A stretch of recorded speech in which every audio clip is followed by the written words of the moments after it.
Welcome to our first ever episode of the Arts and Minds Collective podcast. I'm Christine Thorpe, I'm and Mackenzie Clough. basically this podcast is going to serve quite a few functions. Um, but the number one question I think we need to answer first is, what is the Arts and Minds Collective? If you're listening, you don't know. You're just now joining us. Exactly. Yeah. And thanks for doing so, And honestly. yes, we appreciate it 100%. So yeah, what is the Arts and Minds Collective? How do you want to describe it?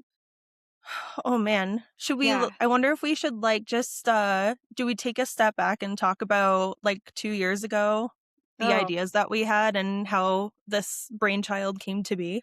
so true, so true. Yeah, let's start with the history. Mhm. Gosh, yeah. So first off, who are we? What do we do? Mhm. Mackenzie and myself are both licensed clinical counselors and based in Colorado, working in Colorado for a small agency called Autism West Behavior Partners, Mhm. Mhm. in which I do art therapy there. And I had this idea 2 years ago that it would be really cool if we did a bit of an art show um, for my clients who were doing art therapy and making art, and to kind of showcase not only what they've done, but also um, just bring awareness to art therapy in general, because a lot of people don't know what it is. And it was a small little art show. I think I had big It was dreams about it, but it Yeah, was really cool. it was really cool because, well, and for people who don't know, in Denver, they have, First Friday. I think it's, like, all through the summer, right? That's mostly when they do Mhm. it. Mhm. They do First Friday where a lot of different businesses, restaurants, galleries will host, local artists mostly, and Christine had the idea of, working with someone with the community that helped get a space set up, and even for what it was, like, I feel like we did have a fair amount of people come through and learn about art therapy, because I Mhm. feel like it still is one of those therapies that, like, maybe people throw around without realizing, like, the education, the certification, everything that goes along with it. Yeah. So, I feel like since then, well, our practice in particular, like, it has just exploded in popularity of people coming in, so picturing like like you, me, and Kayla sitting at that, like, tiny little table Yeah. while, like, people are coming in and looking at, like, at your artwork, at your client's artwork. It was so Yeah. cool. It was super cool. And so I guess a little extra background is that Autism West Behavior Partners, we see everybody, but a population that we serve the most, I would say, is the neurodivergent population. Every single client that I had at that show fell under the neurodivergent umbrella, whether they be, ADHD, autistic, um, OCD, things like that. And we ourselves, myself and Mhm, Mackenzie, are also both neurodivergent. And we were like, man, it'd be so cool if we could do this, but more, bigger, mhm. better, greater. Let's go nuts about it. Make it bigger. Yeah, our ADHD took over a little bit, I think, and we were like, go bigger, go home. And so Mhm, we decided, yeah, let's make this like a festival, an arts festival where we don't just have visual art, but also like poetry, spoken word, music, all these things. And then we couldn't get a single person that we would reach out nobody. to, whether it be venues to get support, to Mhm, collaborate with, to email us back mhm. for like a long time. We're Yeah. coming up on 2.5 years, I think is Yeah. what we broke it down to of, yeah, reaching out to, like, I think maybe even, like, other practices, but definitely, Hmm. like, even other venues, right? Yep. Again, in Denver, there's, like, a lot of, like, smaller venues, like, even dive bars wouldn't get back to us, No, nothing. It was I reached out to the nobody, National Endowment of the Arts, nothing. nothing. Nothing. Reached out to like popular YouTubers, nothing. reached out to, not to call them out on our podcast, but reached out to, yeah, multiple venues, nothing. Mhm, And mhm. so basically, I think, I don't know, I feel like you and I kind of were like, fine. Like, I think we gave up just a little bit. But then, Oh, for sure. Mhm. I'll s- put it this way, I gave up. I was going into that, like, supervisor role, and Christine that has, like, the tenacity to, like, push forward on I being an ongoing people pleaser, if I email somebody once and I don't hear back, I'm like, "Oh, I bothered them and they never wanna hear from me again," essentially. I mean, Yeah, I had that a so little bit too, I think. I was just like, okay, they don't want to talk to us. That's fine. Um, but well then, something happened near the end of 2024 and Mhm. beginning of What was that, 2025. Christine? Um uh Donald J. Trump got reelected. Mhm. Um for all y'all listening out there, so sorry. We are pretty staunch leftists over here. Yeah. We do not support our Lord and Savior, Donald Yeah. Trump. Um, The golden calf, as it were. yeah. And he, along with getting elected, also what he dominated and got somehow confirmed RFK Jr. Mhm. And the moment at the beginning of 2025 that RFK Jr. uttered the words that autistic people will never pay taxes or write poetry Yeah. or play baseball, I was like, you know what? Fuck you. Mhm. Lit the fire It immediately. lit Relit the fire. relit the fire. I was like, now this I'm gonna make this happen just to like show the administration and also just everybody else who's willing to see and listen, like, Mhm. that's not true. Mhm. Um, The Tylenol thing, yeah, the like, Tylenol immediately we were getting more and more, like, rhetoric, it's especially, not like true. it's not true, by the way, Yeah. disclosure. Um, as therapists, 'cause Mhm. I started in 2020, like, as pandemic was kind of starting up, and I think Yeah. did you start around the same time? I graduated in 2021, so yes. That's right, okay. Yeah, so it was like Christine and I were already starting at, like, a very tumultuous time. I feel like we kinda got thrown Unprecedented to the times. president my, like, least favorite word now. Yeah. Um, we're also, like, millennials, we're in our 30s, so everything has Mhm. been unprecedented at this point. Mhm. Mhm. Um, but I think we were kind of like not to, like, toot our own horns, but I think we were thrown to the wolves a little bit, and it feels like Yeah. this new wave of therapists that are like, engaging in like activism and, being a little bit more outspoken, right? Not the like, oh, you need to be like neutral face, timid, like obviously we let the like client lead, but Mhm. I feel like it kind of comes down to, um, I don't know, again, just that like fire that you and I both have. And I think that's what even Yeah. connected us when we both first started at Autism West too. Yeah, yeah. And so basically I was like, "You know what? I'm not gonna let this die." And so last year in September at the annual autism walk that is put on by the Autism Society of Colorado, the entire 2 hours from 11 to 1, I walked around to like pretty much every single booth there, engaged engaged with the community and was like, we want this to happen.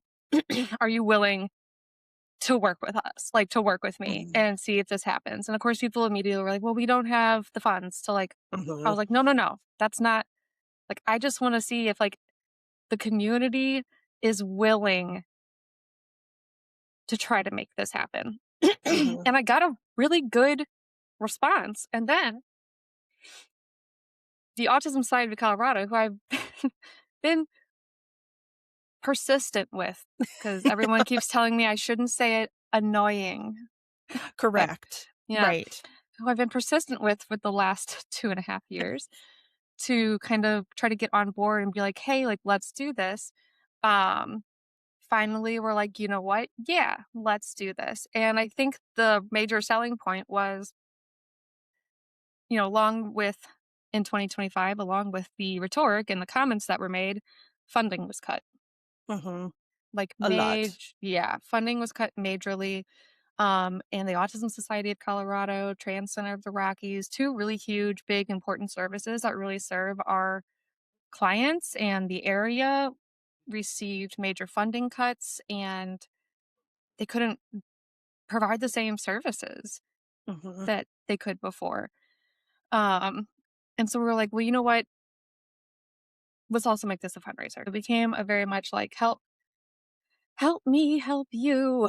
And all of a sudden, it's happening. Which is like so crazy Um, to say. We're like, I know oh, we are. I am proud to announce that the Arts and Minds Festival will be taking place um, Sunday, August 30th, from 4 to 9 p.m. at the Arvada Center of the Arts in Colorado. Woo!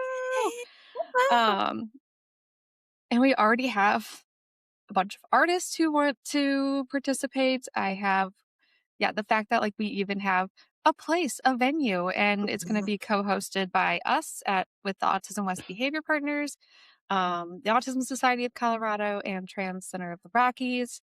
Um, just like the fact that and, like, we start like, this really took off as in of January this year.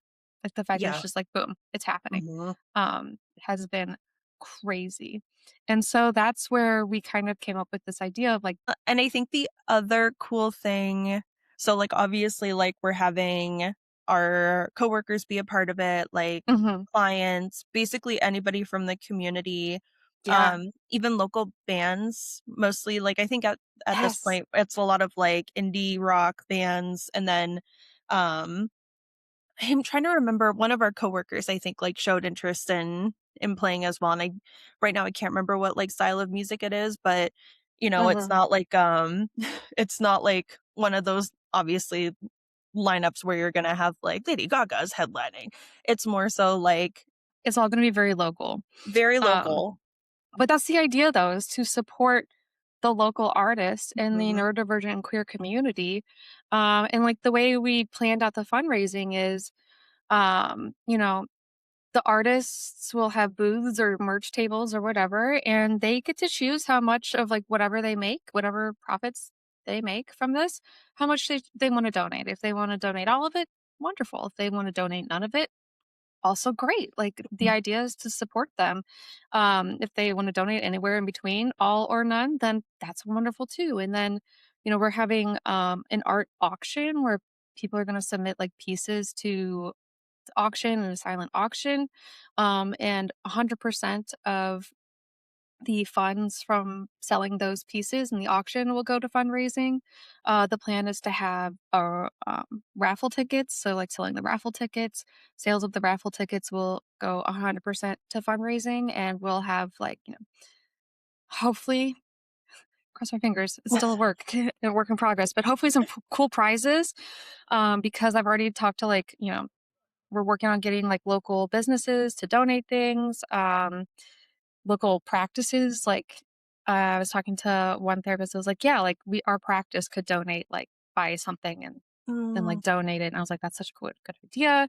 Um, and Even if it's just, so, like, tickets or, like, a self-care basket, like, things like yeah, that, where it's yeah, things like like that. we're all just trying to, like, help each other through this. I think, like and And that's there's going to be a resource fair too. Like we right. want, yeah, and have vendors there, other people, other businesses, agencies, whatever in the community to help provide resources. And this is for adults especially, because Mhm, one thing I have found working in this field recently is that there's not a lot of support mhm. for adults unless you are in crisis. Yeah, mhm. Yeah. Especially autistic adults. I think, Yes. like, adults and I would say, like, even especially, like, um I guess a lot of our clientele too are young adults, neurodivergent young adults, and that's one of the hardest areas to not necessarily like create some form of community, but I think having safe spaces, like obviously there's Mhm. like different, practices and different areas they can go around Denver, but if like even I noticed this recently, the yoga studio I go to, they say like sensory friendly yoga practice. And when I Mhm. tell you it was flashing lights and EDM at 8 a.m., I was like, what part of this is sensory friendly? Yeah, sensory friendly. I mean, maybe that's the kind of sensory friendliness you're into. You Um, know, if you like but to like, be yeah, 8 bombarded. AM, that's a lot. That's a Yep. lot at 8 AM. But yeah, so, we wanted this as like a fundraiser for these two major, um, nonprofits that provide a lot of support that have had that support taken away because of Mhm. funds getting taken away. We wanted to celebrate the intersectionality of the arts, because art therapy is cool, culture and mental health, specifically in the neurodivergent and queer communities. And we want to provide resources for this, for the adults in these communities, and also just like have fun and like show that like, no, like even though we may have varying levels of ability, we can still do amazing things, Mhm. right? Um, and then, there's, we've kind of talked about the Arts and Minds Festival, which then led to now the Arts and Minds Collective, Mhm. right?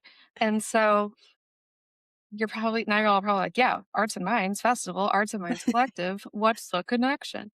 Well, the connection is this. We at Autism West Behavior Partners, and like God bless our CEO, Jenny Webb. Amen. Shout out Amen. to Jenny Webb. Uh, she is probably one of the most amazing women and bosses. Mhm. Oh, I cannot like I think Christine and I have enough like horror stories about like Yeah. interning and, previous Or just like, workplaces. yeah, I was gonna say previous workplaces with bosses and stuff. Like one of the most, like, she's such a yes woman. Yes. Yeah. And she like what I adore about we're like hyping Jenny up and she's going to listen to this. Yeah. One of the things I love about Jenny is that, if you're sitting down and as long as you have a plan, she's like ready to listen to you, right? She doesn't come in Yeah. and like already have like I've had like bosses that have been so dismissive where I'm just like, well, I Mhm. guess I just like show up and shut up type of thing, right? But I haven't had that here, and I think like even with you, Christine, like I think being Yeah. on the same team for like this amount of time has been like it feels like we do improv. It's like we're doing yes and like we're always like, okay, now what are we gonna Constantly. do? Yeah, now what are we gonna do? Now what are we Yeah. gonna do? Because Jenny's just like, "Yeah, you have an idea, let's talk about it." And, like, Mhm. I don't think, I when I was talking to her about this next step, which I'm going to share what it is in just a minute, I was telling her, I'm like, "Jenny, you just are so supportive and, like, you always say yes." And she's like, "Well, I always want to hear what it is, and as long as I think it's gonna work, I say yes." And I'm like, exactly, like, you're not Yeah. listening to what you're hearing, like, you're not hearing what you're saying, Jenny. Yeah, I've never had a and she's so funny because 'cause I'll be like, "Jenny's my boss." And she's like, "No, Mackenzie's your boss." And I'm like, "Jenny, are the you are the You are CEO. the You are boss. the boss. Yeah, you're the boss. You are my boss in the end. Like, you have the final say on everything." Um, Final but boss. Jenny yeah, final she's the boss. final boss, but, like, with sweet music and, like, a hug. Mhm. Yeah. Yeah, I don't have anxiety like yeah, Mhm. entering the It's the boss other music. yeah.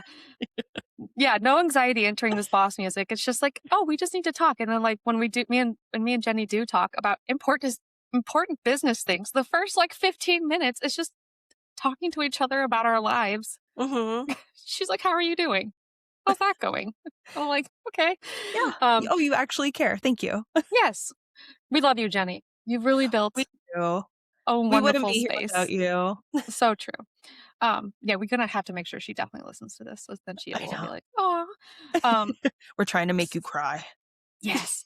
Uh We wanna see your tears, Jenny. No, I'm just kidding. Um, so yeah, next the next step was the Arts and Minds Collective, and basically I again, it's all because 2025 Yeah. and Donald Trump The I and hate saying RFK. dumpster fire is overused, but, like, damn. Like, it's always like, as we're recording this, it was, just last weekend, the Mhm. White House Correspondents' Dinner. Like, it Yeah, feels like there's just always something, and, like, always something. It's so exhausting. and then as a therapist, it's you're processing that in real time with your clients too right now. Mhm, I think mhm. that's, like, the hardest part. But what one thing we have found to be happening this year is, like, with the whole health insurance issue. Mhm, mhm. Mhm. It's fine, it's fine, it's fine, it's fine. Um, it doesn't make me wanna scream at all. No, mm-mm. People are losing their health insurance left and right, and it's not only affecting the people who've lost their health insurance because now they can't afford therapy, but it's also affecting us Mhm. as a company. Yeah. And unfortunately, we have to make money in order to survive and live in the capitalist hellscape that is this country. And so part of the Arts and Minds Collective is trying to figure out how we navigate this changing terrain of providing services for people who can't afford the services. Um, because unfortunately, therapists do need to be paid and we need to be paid well. We went to school for a very long time. We have continuing education. Like, we deserve to be paid a good wage and be able to like put a roof over our head and eat food, all that stuff. Of course, if we had universal health care, this wouldn't be a problem, but whatever. As a There's, resident Canadian, I'll be quiet on my end. yeah, yeah, yeah. But uh, so we were like, okay, how do we navigate this? How do we provide services to people who cannot afford the services because they still need help?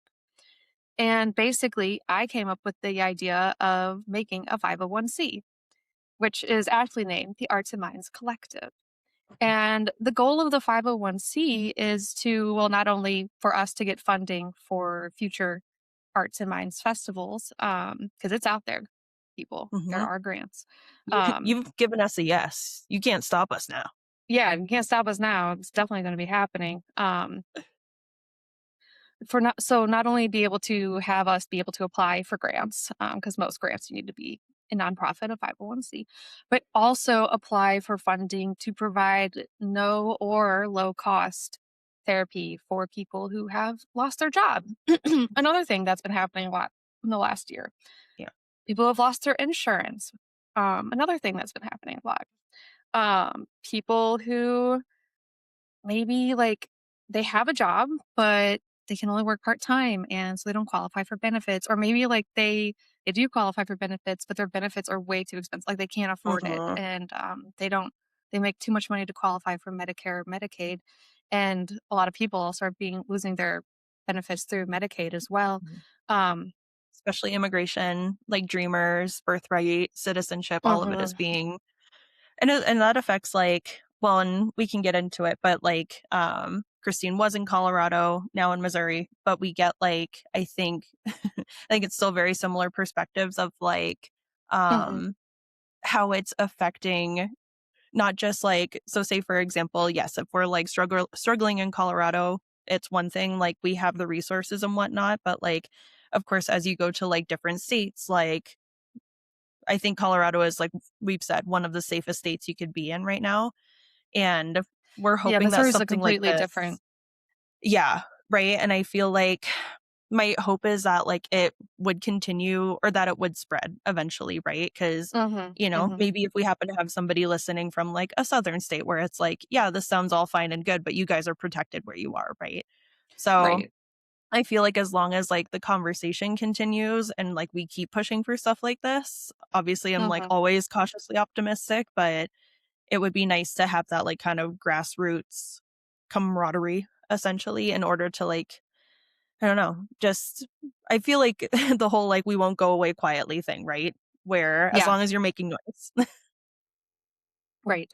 And so, yeah, now as far as I know, I don't know, I can check in with Jenny about this later this week, but, Jenny has begun the process of filing and making a 501c, um, named the Arts and Minds Collective, and,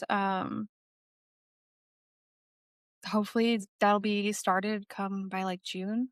Cross your Mhm. fingers. Apparently it could take up to 8 weeks once you file with the IRS.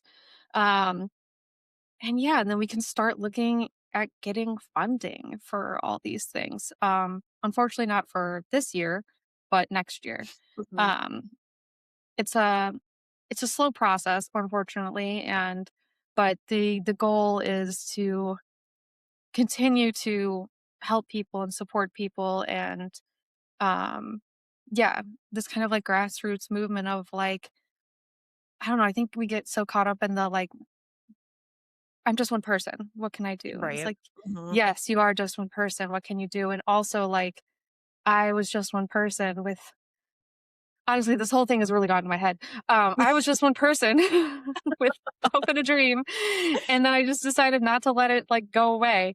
Um, Mhm. and just really was persistent with people in the community. And like now it's happening. Um, and, like, once I got enough people to listen, like, I remember when myself and the Autism Society of Colorado met with the Arvada Center of the Arts, and I explained, like, what the idea was, they were like, "Wow, this is so great. Nobody else is doing this." And I just wanna be like, "I know. It's so cool that I'm finally." trying to tell you, people. Yeah, I've been trying to tell people for forever, um, that this is a good idea, and no one will listen. And so, I think in the end, this goal with this podcast is to yeah, have people hear us and um listen and during this podcast we're going to probably be talking about different topics. I think we're going to be interviewing some clinicians Mhm. Maybe and some of the just musicians that we've but some of the yeah. artists, musicians, some of the people Mhm. that are gonna be, well, a part of it, but also, like, a part of maybe our community as a whole, right? Yeah, yeah. And kind of just keep getting the word out there of you know gosh, I don't know. How has art helped you and how has, mental health, everything that's going on with mental health right now and everything that is happening in the world and everything that's happening in the mental health field and, you know, also updates on where we're at with the Arts and Minds Mhm. Festival and um just hopefully, gain some traction and um, if you're looking for therapy in Colorado, That too. yeah. Yeah. Reach out to Autism West Behavior Partners because we are happy to help. Mhm. Um, and just kind of, yeah, continue to get our name out there and let everyone know that, like, we are here to support and help, and we will work with you Mhm. to make that happen. We have a lot of good people. I'm curious, Christine, we can, like, kinda pivot slightly, but Mhm. I think I need to ask you the golden question that every Yeah. therapist gets asked. Yeah. What Yeah. made Yeah. you want to be a therapist? Okay. Um, well, what made me want to be a therapist? Of course, I can like just give the easy answer. I was just like, I wanted to help I wanna help people. people. Of course. No, what really made me wanna be a therapist was my own mental health journey. Mhm. Yeah, honestly, like, when I finally decided, like, that's what I wanna do, it's not because I was, like, hemming and hawing and, like, "Oh, I just wanna" but I remember I was working I was working at the, preschool daycare that I was working at, and I was like, "I'm done, I'm finding another job because I had had a bad day, and I went looking on, like, Indeed or whatever, and I read a, job description for an expressive art therapist, and I was like, "That's what I wanna do. I can do that. I want that. That sounds amazing." And I was like, "Okay, that's" yeah. And I had already been, I think, contemplating about going back to school and maybe doing counseling or, like but I don't know. Art therapy wasn't that big when I was in my undergrad. It wasn't well known, and then it's gotten more well known as time has gone on here, but, um, I was like, "Yes, this is what I wanna do," and honestly, yeah, it was my own mental health journey and being in a dark place mentally and going through that and getting to where I am now, that I'm like, you know what, I know that I can help people because I've come out on the other side. Mhm. Oh, Mhm. absolutely. I feel like I've said this to clients before, especially, like, obviously, given, like, the current political climate where it's like, what keeps you working every day? Like, how do you keep your head Mhm. on straight with everything going on? And I feel like every therapist has said to some point, like, you have to kinda go through your own BS in order to, like, help other people, right? Mhm. Yeah, the Especially idea of the wounded healer. yeah, right? Where it's like, I mean, especially like kids and teens, for example. Like when I first started out, I was terrified to work with teenagers. I used to Mhm. be like, maybe I still am a little bit like genuinely terrified of teenagers because I'm like, they know I'm not cool and they're going to find me out. But they're some of my favorite clients to work with because it's kind of like, um, being the person that maybe I needed at that age, right? Where Mm, it's like mhm, you don't mhm. necessarily have that like neutral, safe space to just kind of like, dump about like mom and dad, dump about your siblings, school, friends, like all of these things that are going on. But especially like working with that young adult, moving into like, I think most of us say we like could work up with people that are up to age 100 and whatnot where Yeah. it's like, no matter where you are in life, you're gonna hit something that's gonna bring you to therapy, hopefully, right? So that it's like a way Mhm. to process and not just hold on to it, but Yeah. I mean, honestly, and I'm probably 100% biased as being a person who is still in therapy and also a therapist, um, everybody should do therapy. yeah. Mhm. Even if it's just to have someone who is a third party neutral person to talk to about things and stuff. Like, you don't have to have gone through trauma, you don't have to have, like, a real, like, oh, depression or whatever, mental disorder, but, like, just to have that, like, neutral third party person who's, like, not involved in all of Mhm. the drama or politics of, like, your life, right? To, like, just sit there and, like, listen, actively listen, and, like, be like, "Yeah, that's hard," or like, "Wow, that's Mhm. amazing, this thing that you've done," right? Like, to, like, support you through your failures, for lack of a better word, and cheer you on through your successes that isn't like, your parent or your best friend or anything like that. Yeah. Um, it's just so helpful and nice Mhm. to have. Yeah. That's why it's funny when I tell people I'm an existential therapist and they're like, "Oh, like that's kind of heavy." I'm like, "Sometimes existential therapy is just like your core values, right? You're sitting down like Mhm. trying to figure out like, yes, what's the meaning of life, but also what are my 5 core values that I want to carry with me." Not every session has to be like an epiphany or, this groundbreaking process. It's kind of like, I think we use the analogy of if we treat ourselves like a car, it's like going to the mechanic for an oil change. Yes, Mhm. you're going to go in like if you've been in an accident or if like something has gone catastrophically wrong. But if you're going in to get like your filters replaced, an oil changed, whatnot, that's very similar to just sitting down in front of one of us and processing your week or something like that. So, Yep. Yep. I Yeah. love our job. I love what we do. It's great. Yep. So I guess I just want to say, for everybody who just joined us on this first episode, thank you so much for joining us. And I hope that you join us for our next episode, and episode after that, and after that, and after that. We plan to release on a bi weekly schedule. So set, look forward to it. Once this is released, it'll be 2 weeks later that the next one will come Yes. out, whatever day that will be. And yeah, I just hope that you join us for more talk, more conversation, and that you not only found something maybe resonant in this first episode and will continue to, but also maybe just had fun with us. Yeah. It's, Yeah. I think that's the main goal is just, I think, destigmatizing, but also just, like, having fun with Mhm. it because Yeah. Lord knows we could use a little bit more of fun and laughter. Yes, for sure. Alrighty. Well, I've been Christine Thorpe, And I'm Mackenzie Clough. and thank you for joining us at the Arts and Minds Collective. See you next time. Bye. Bye.